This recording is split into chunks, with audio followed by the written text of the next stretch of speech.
efa fotoana mazay tsy nahitako anao efa elaela mintsika rotsiny ona ka nitapiny hodikodina nitady anao alaviratany fesa tsisy ny fotoana nefa na de zany za tsy maintsy mbola hoafy amerina indray rehefa natsika say orokasy teny mamisany fazifazy reo tsy vita rehetra mbola ataotsika amilay kaza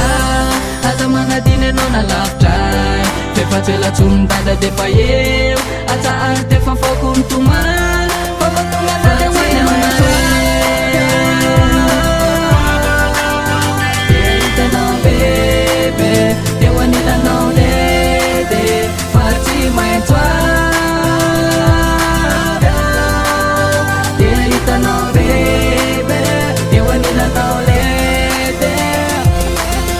lavitavitra ny toerana no misy anao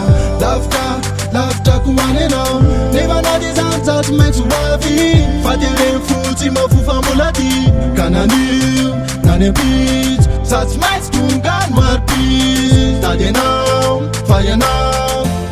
nitokako hatram'zaza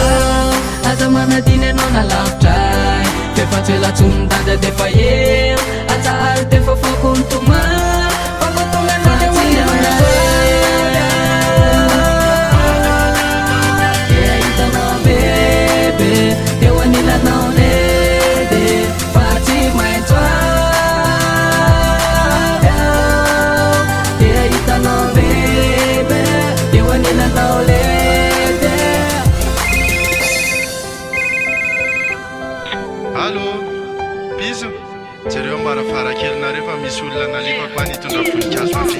ka tonga artinyoreo natsika senondray amerinareo zavatra fanaotsika tray ataotsika amilay izy manomboka eto androany efa eto anilanao atsao de aza mitomany ty molitra koroy de avianao fihiniko lalatsika roa amitra izy no akiniko avianao tatanako fa za tsy hoantsony fefa vitako mikandrana totaly amzole rony ka tonga ihany ao ny